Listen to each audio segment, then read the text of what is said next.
Show starts in 1 minute.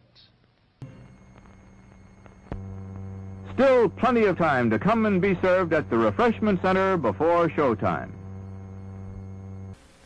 Wowee! Do you have trouble seeing ghosts? Of course you do. Unless you have these special ghost viewers. You get them at the theater free so you can see the ghosts in the new movie 13 Ghosts. My name's Charlie Herbert. I'm not a ghost, but I do appear in this picture. That's telling them, Charlie. The new Ghost Viewer is the big new movie thrill you kids and your family will really scream at when you see 13 ghosts come to life in color. The Fire Ghost, the Ghost Lion, the Monster Ghost, and all the others you'll see through the Ghost Viewer giving you at the theater. 13 Ghosts. See 13 Ghosts. A wonderful movie for the whole family. And now, on with the show. Haunted theaters are often an exciting place to visit, no matter the time of year. Paranormal investigators love exploring these old structures, connecting the history of the theater to the legend of the spirits that still reside within its walls. Some people claim the ghosts and spiritual entities may feed off of the emotional energy that is present within the theater, from either the acting troupe or from the audiences who gather nightly.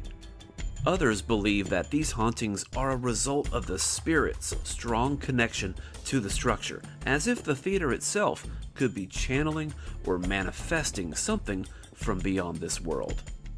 These stories are often first shared by the actors and actresses who share the stage, as well as from the crew and the staff who operate the theater.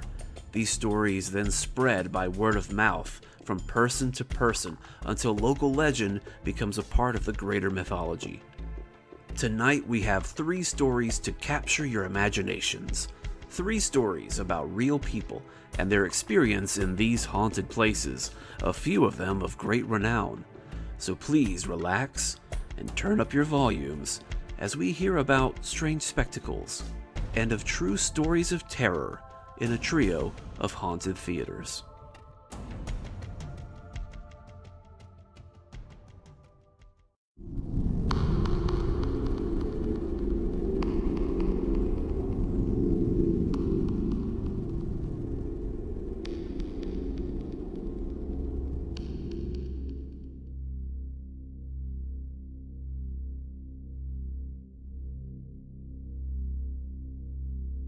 So my personal paranormal story actually is a theater-related story and relates to what I had to do to immerse myself in a role that I did.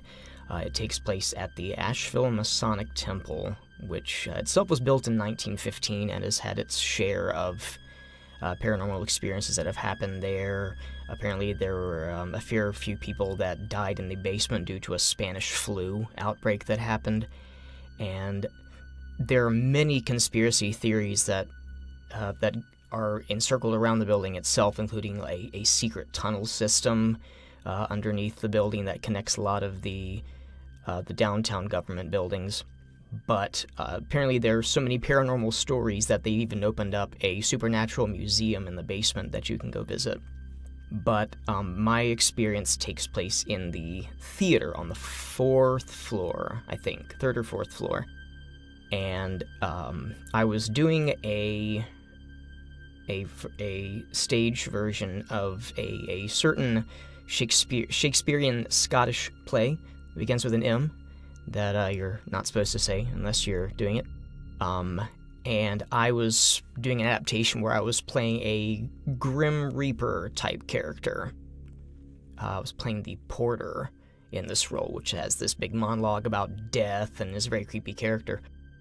But I could not get the director to like what I was doing, so we kept going different ways with the performance, and the director found out that I was kind of a medium.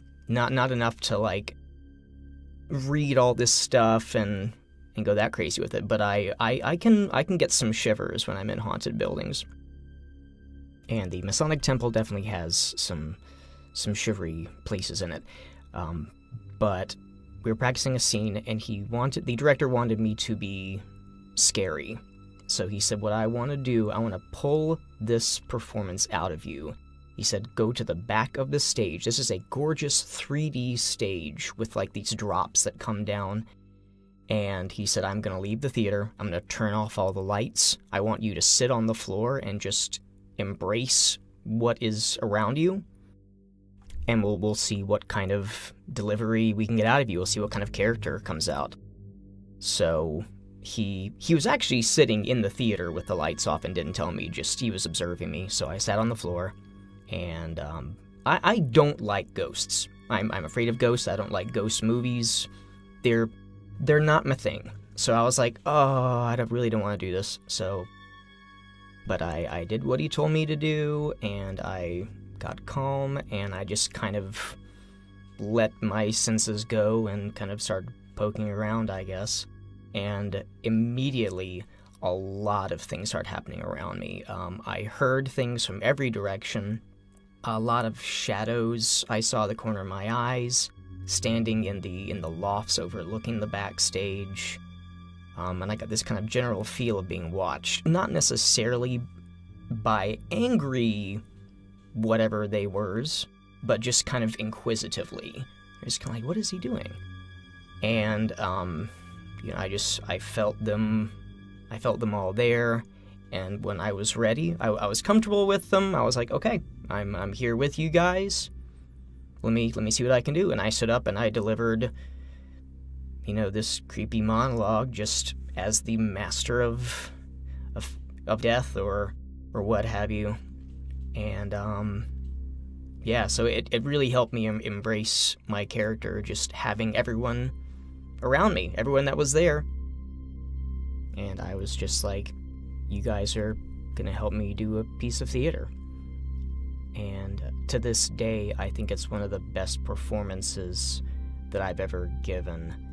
So I thank whatever spirit or entity for helping me get in character.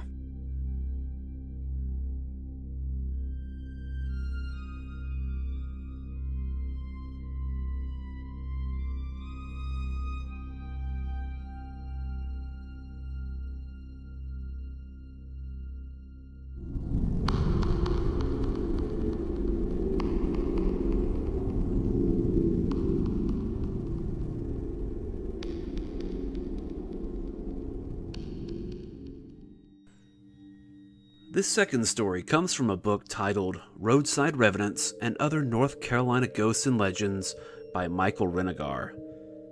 In this book are listed various tales of hauntings from all around North Carolina, and this particular story is about one of the buildings on Appalachian State University's campus. I was very familiar with this building, along with almost a dozen other haunted tales from all around campus. At the end of the story, I will share with you my experiences and perspective, and so I present to you The Legend of Greer Hall. I.G. Greer Hall sits on the east side of the Appalachian State campus. It's the home of the Philosophy and Religion departments and the College of Arts and Sciences. Greer was once the music building, and from this past, a ghostly legend has filled its halls for more than 3 decades. In the big auditorium, where an organization known as APS provides movies for the students, music recitals were once held. During one of those recitals, a certain talented young woman was scheduled to play. Her boyfriend, a former student, had promised to return to Boone that night to hear the recital just as he always did. He always sat in the same seat located in the middle of the balcony. The seat had a loud, resounding squeak, which had become their signal that he had arrived and was ready to hear her play. The young woman felt nervous that night that someone else might sit there, so she asked her friend to sit alongside and save her boyfriend's seat. The recital started while the woman waited backstage to hear the familiar squeak. She waited and waited. Her time came to play, but she asked others to go on ahead of her and let her wait for her boyfriend. This was to be her final recital, and she knew he wouldn't let her down by missing it. The recital drew near its end. Where was he? She couldn't wait much longer. Then she heard the squeak. A wave of relief swept over her. She went out on stage, gave her best performance ever. When she finished, she stood and bowed. Something was wrong. Through the loud applause from the audience, she couldn't hear her boyfriend whistling like he always did. She walked off the stage to learn the truth, and then her world shattered. Her boyfriend hadn't been there. He would never again come to her. He had died in a terrible automobile accident that night as he hurried towards Boone. But what about the seat squeak? Her friend insisted the seat had fallen open by itself and stayed open, though empty, the whole time. After that night, people heard strange noises in the auditorium, like footsteps, eerie voices, and bumps. The noises came from the balcony. The seat with the distinctive squeak was heard opening again and again. At times, the seat wouldn't stay closed. Then the ghost showed himself. During at least 2 rehearsals in the auditorium, the ghost appeared. Needless to say, the rehearsals were disrupted. Horrified professors recognized the dead boy. Some nights, ghostly music floated across the evening air. People said the phantom was at it again. Many have scoffed at this story, but a psychic researcher from the Rhine Research Center at Duke University sensed a spectral presence in the building a few years ago. She wasn't familiar with the story at the time. One night in April 1988, 2 APS workers were in the building after the late showing of a film. They counted the money from the ticket and snack sales and began to clean the auditorium. Suddenly, piano music came from the main level below them. They thought someone had been locked inside. The young man and woman went down to the stage. As they opened the door, one final note was struck on the piano, a note that hung in the air as the lights came on. The 2 workers couldn't believe they'd found an empty amphitheater. There was no way anyone could have hidden themselves so quickly. Then, from up in the theater above them came a series of thuds. The man and woman raced up the stairs, hearing the bumping even after they had entered the auditorium. No one else was there. The 2 workers locked the doors and left the building. Outside, they found a security officer and told him what they'd experienced. The officer led them back into Greer Hall. In the lobby, the big portrait of I.G. Greer hung upside down. Strewn from one end of the lobby to the other was the paper money from the cash box. While the officer searched the building, the 2 workers picked up the money. Not $1 was missing. The workers rehung Greer's portrait upright, and the officer rejoined them, having found nothing. All 3 heard a thud and a snap from the balcony. They looked at each other. The officer cautiously led the workers up the steps. One seat in the balcony's middle set was open. In it sat the trash bags the workers had been using. All 3 shook their heads, decided this was too much, and dashed down the stairs. The young man grabbed the cash box and headed for the door. The young woman paused to glance at the portrait of I.G. Greer. Once more, it hung upside down. The auditorium of I.G. Greer has been refurbished, and the old seats replaced with plush, spring-loaded versions. The ghostly squeak echoes no more. However, many people say they still hear footsteps on the stairs, and the portrait of I.G. Greer still has a tendency to turn itself on end. So from my experience, the building is indeed quite old, and has been repurposed a time or 2, but the theater remains generally intact. I've spent many mornings in I.G. Greer, sitting front and center for lectures and larger classes, as the theater seats many more than a standard classroom. I've even gotten to perform on the stage a couple times as a resident assistant during our training sessions leading up to the rest of the students arriving. To this day, the APS group still holds evening movies, and I'm sure people working there now have their own fair share of stories. While I have not spent much time there in the theater at night, I have spent a great deal of time there alone in the mid-morning hours.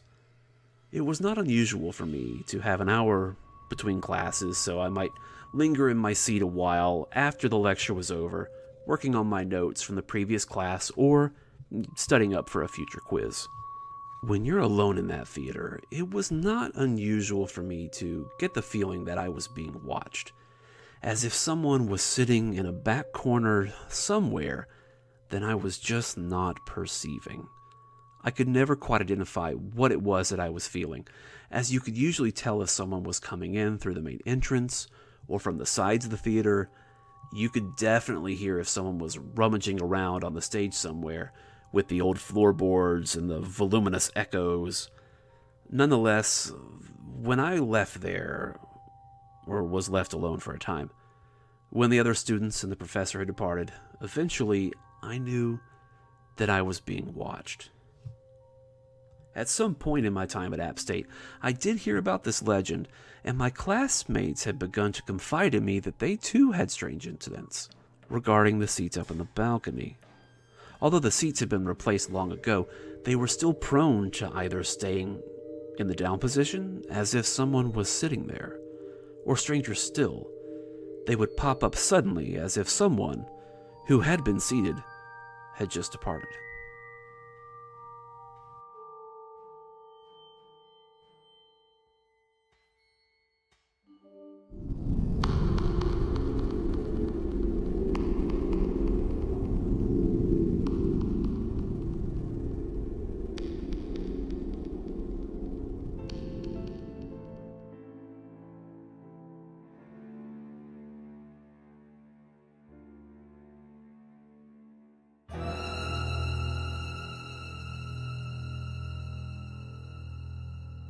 On UNCA campus, the theater department is hosted in its own little theater building. It's the Carroll Belk Theater. And, ask anybody who has attended any theater classes, any theater student, they will tell you that that theater is absolutely haunted. Now, the most common answer is that the haunter, the ghost, is a female, often referred to as Virginia. And she really likes to mess with people, especially in reflections, whether it's a reflection off of a window or the three-sided mirror in the costume shop. That's an especial favorite of hers. You know, people have seen her all over that building. It's pretty well documented. So this is my sophomore year, or is it my junior year? I don't know. I'd been there for a few years, and my friends and I had always talked about, going into the theater at night and seeing if we could, actually experience some of this. Because we'd all individually experience something, but we wanted to see if like, all of us could do some. So we went in with a plan. There was one of us who had been doing some studies on meditation. And then for a laugh, I had bought a Ouija board. And so we brought it into the theater. We had keys. We got in. It was around 11:30, 11:45. And all the lights in the whole building were off, except, of course, for the ghost light, which is actually a safety feature of most theaters. On the actual stage, it's basically a set of wheels with a bare bulb set on it, just so, people don't run into the stage or fall off of the stage. Not that we really needed one in Carroll Belk Theater, because it was theater in the round and it wasn't raised up very high off the ground, but neither here nor there. The ghost light was the only thing on, and we left it that way. We set up around the ghost light, which was in the center of the stage, and we started off with just deep breathing exercises. A little bit of guided meditation from one of my friends who was with us. After a few moments, we asked out loud, "Is there anyone here with us?" Now, where the lights hang in this theater is actually a grid about 40-50 feet up from the stage. And it is actually a whole other, floor where you can walk around, but you're standing on grates, and you can see straight through it down 50 feet below. Now, each little 3-foot by 3-foot grid has its own individual grate. And when we asked, "Is anybody there?" the grid above us, all of the grates, started going crazy. It was as if somebody was running across the grid at their full speed, just back and forth, back and forth, back and forth. At which point we knew something special was going to happen. At this point, we all kind of look at each other and we're like, all right, well, it was a stupid idea, but let's pull out this Ouija board and see what we got. So we started asking questions. It was half serious and half not. You know, we had all individually run into this being before. You know, she was more or less playful. Things took a turn, though, when I asked Virginia if there was anybody else there. At this point, it felt like the whole room got cold before we even got an answer. I was not the only one to experience this, but it did affect me the most. The temperature, I felt like it dropped at least, 3 or 4 degrees just in a matter of seconds. And we got back the answer, yes, there is someone else here. And then we started asking questions about this other presence. It was a male presence.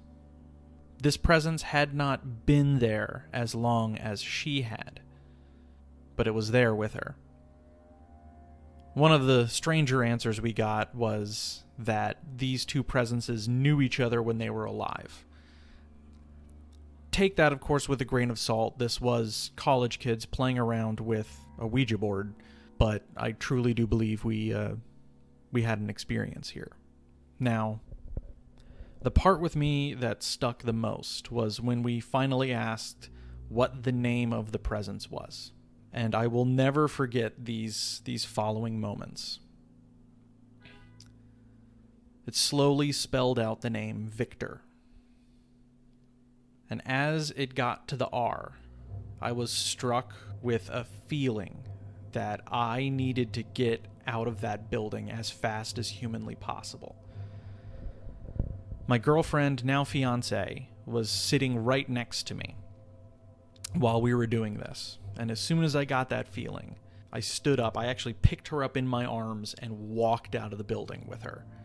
Now, the interim time, me getting up and picking her up, to me getting outside of the building with her, I don't remember exactly what happened. That is a blank spot for me. 1 second, I'm in a state of panic. I stand up very quickly. I pick her up, and next thing I know, I am outside with her, and she's telling me, "Stop, what are you doing? Put me down. What are you doing? Are you okay?" And of course, all of my friends are seconds behind me like, "Whoa, what happened? Are you okay? Like, that was creepy, but are you all right?" Now, a few details. There were 4 of us in the theater. I was the only male. There's 3 other women with me. When we were talking to Virginia, everything was fine. As soon as Victor joined in on the conversation, things took a turn. We were all pretty freaked out about this. Driving home, trying to get some sleep after that.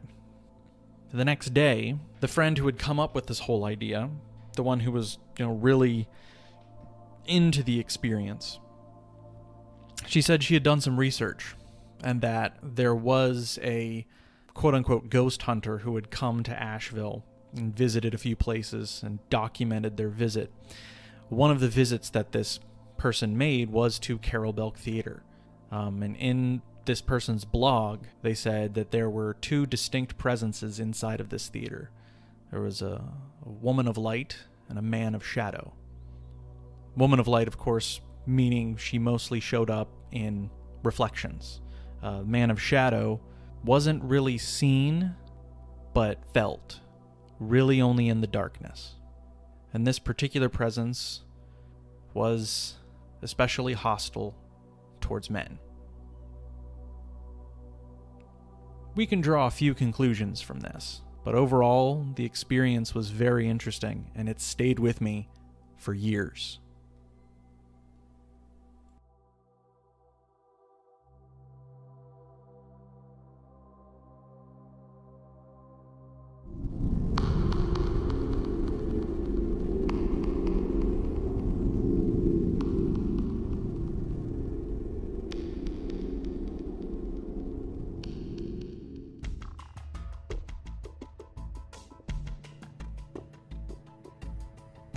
Why is it that ghosts seem to have an attachment to a theater more than anywhere else?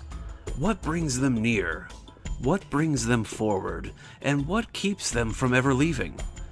While we may never know the answers to these questions, we can be sure that as long as people ascend the stage and break the barriers of reality in their performances, strange things will continue to occur. Departed souls will return for the pageantry. Strange countenances will make themselves evident, and something may be heard in the dark corners after the final curtain call. Life's but a walking shadow, a poor player that struts and frets his hour upon the stage and then is heard no more. Act 5, Scene 5.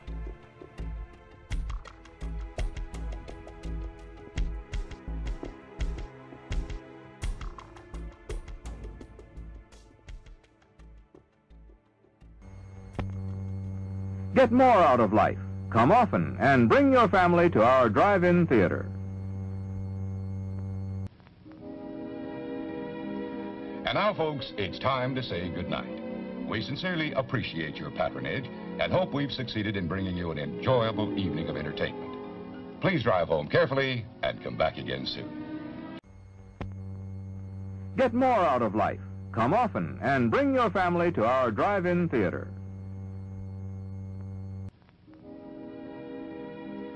And now, folks, it's time to say goodnight. We sincerely appreciate your patronage and hope we've succeeded in bringing you an enjoyable evening of entertainment. Please drive home carefully and come back again soon. Good night.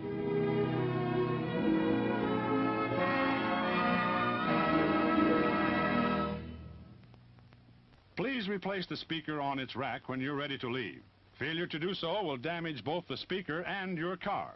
We'll be grateful, and so will the patrons who follow you.